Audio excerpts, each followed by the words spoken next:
क्या आप इमेजिन कर सकते हैं कि आर्मी के वेल रिस्पेक्टेड कर्नल को भी ऐसी खतरनाक ऑब्सेशन हो सकती है। शुरू करते हैं रसल के पास्ट से कि बचपन में ऐसा क्या हुआ वो इस ऑब्सेशन का शिकार हो गया। रसल विलियम्स 7 मार्च 1963 को इंग्लैंड में पैदा हुआ। उसके फादर का नाम डेविड और उसकी मदर का नाम क्रिस्टीना था। जब रसल 5 साल का हुआ तो उसकी फैमिली कनाडा शिफ्ट हो गई और कनाडा में उनके पड़ोसी थे जेरी और लिन, जो कि एक कपल थे और कुछ दिनों में उनके आपस में बहुत अच्छे रिलेशन हो गए, लेकिन कुछ ही टाइम बाद दोनों के रिलेशन खराब भी हो गए थे क्योंकि क्रिस्टीना को पता चला था उसका हस्बैंड डेविड लिन के साथ चीट कर रहा था। वह ये था कि जेरी और लिन कपल थे और दूसरा कपल डेविड और क्रिस्टीना थे और रसल उनका बेटा था। रसल के फादर डेविड ने जेरी की वाइफ लिन के साथ रिलेशनशिप बनाया और जब डेविड की वाइफ क्रिस्टीना को पता चला तो उसने उसी वक्त डेविड से डिवोर्स के लिए फाइल किया और डिवोर्स लेने के फौरन बाद क्रिस्टीना ने जेरी से शादी कर ली, जो कि लिन का हस्बैंड था। लेकिन उसके पेरेंट्स का डिवोर्स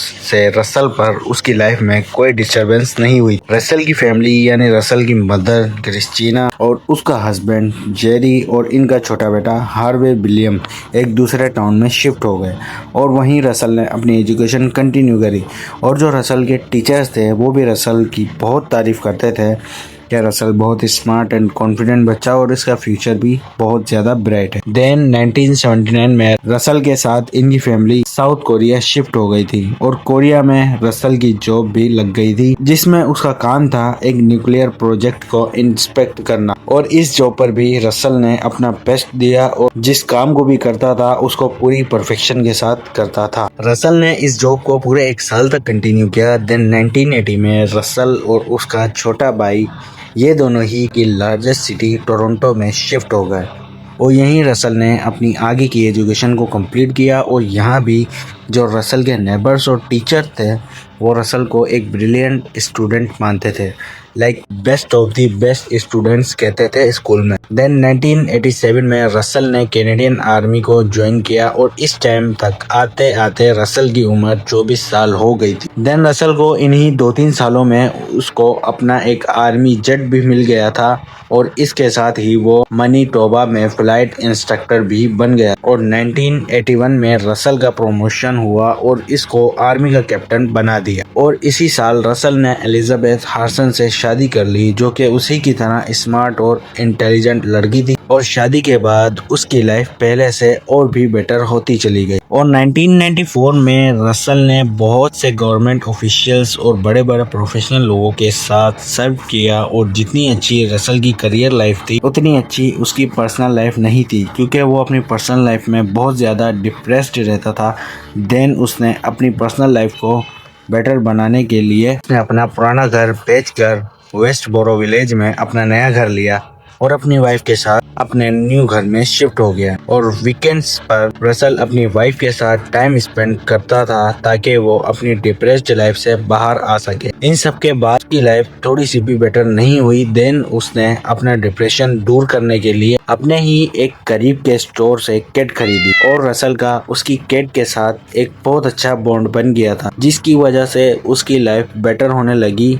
लेकिन कुछ ही मंथ बाद उसकी लाइफ दोबारा से डिप्रेस्ड हो गई क्योंकि उसकी कैट की डेथ हो गई थी और इसकी वजह से रसल और भी ज्यादा डिप्रेशन में चला गया था। यह डिप्रेशन वक्त के साथ साथ बढ़ती चली गई। 2007 से 2008 के बीच में रसल अपनी लाइफ की उस लिमिट तक पहुंच गया था जहां वो अपनी ऑब्सेशन पूरी करने के लिए किसी भी हद तक जा सकता था। और इन्हीं सालों में रसल ने दूसरों के घरों में घुसना शुरू कर दिया सिर्फ अपनी ऑब्सेशन को पूरा करने के लिए। और ऐसे ही एक लड़की के रूम में घुस जाता है और वो उस लड़की के कबर्ड में से उसके अंडरगारमेंट्स निकाल कर पहनता है और 3 घंटे तक अपनी नेकेड पिक्चर्स लेता है और खुद को सेक्सुअली सेटिस्फाई भी करता है। फिर वो खुद को सेटिस्फाई करने के बाद उन अंडरगारमेंट्स को लेकर अपने साथ चला जाता है। 2008 आते आते वो ऐसे ही 65 टाइम्स दूसरों के घरों में घुसकर फीमेल्स के रूम में जाकर उनके अंडरगारमेंट्स से खुद को सेक्सुअली सेटिस्फाई करता और अपनी बहुत सारी पिक्चर्स और वीडियो भी बनाता था। घर में जाकर किसी फीमेल को हार्म नहीं करता था। अनफॉर्चुनेटली रसल को इस स्टेज तक पहुंचने के लिए ज्यादा टाइम नहीं लगा। 2009 की रात को जेंडो नाम की एक औरत अपने बेबी को बेड पर सुलाकर उसके बराबर में ही सो रही थी कि अचानक एक आदमी उसके घर में दाखिल हुआ और वो कोई और नहीं बल्कि रसल ही था। और फिर उसने जेंडो की बहुत सारी नेकेड पिक्चर्स ली और अगले 2 घंटे तक रसल ने जेंडो को सेक्सुअली असॉल्ट किया और वहां से चला गया। और अगले दिन जब रसल अपने बेस पर गया तो रसल को प्रमोशन के तौर पर उसको planning community meeting for criminal service का मेंबर बना दिया गया। 25 नवंबर 2009 को रसल मैरी फ्रांस कम्यून के घर में घुसकर उसी के बेसमेंट में जाकर छुप जाता है और फिर मैरी फ्रांस बेसमेंट में कुछ काम से आती है और वो जैसे ही इंटर करती है रसल उस पर हमला कर देता है और मैरी उस हमले की वजह से बेहोश हो जाती है और उसी का फायदा उठाते हुए रसल मैरी फ्रांस को सेक्सुअली असॉल्ट करता है और वो भी 3 घंटे तक। तो वो मैरी फ्रांस को नाक और मुंह पर डक्ट टेप लगा देता है और मैरी फ्रांस की आहिस्ता आहिस्ता डेथ हो जाती है। ये मैरी फ्रांस कोई और नहीं थी बल्कि रसल के साथ सेम बेस पर काम करती थी और ये रसल की अच्छी फ्रेंड थी। 28 जनवरी 2010 को रसल 27 साल की जेसिका लॉयड के घर में घुस जाता है और उसको बांधकर उसी के घर में 3 घंटे तक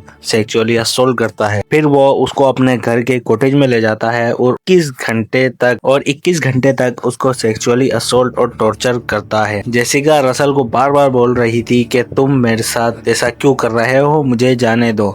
तो रसल ने इसका जवाब ऐसे दिया कि मैं जो कर रहा हूँ अगर तुम मुझे वैसा करने देती हो तो मैं तुम्हें जाने दे दूंगा। दिल भर गया तो उसने हर किलर की तरह जेसिका का मर्डर कर दिया और 3 दिन बाद की बॉडी को किसी और जगह डंप कर दिया।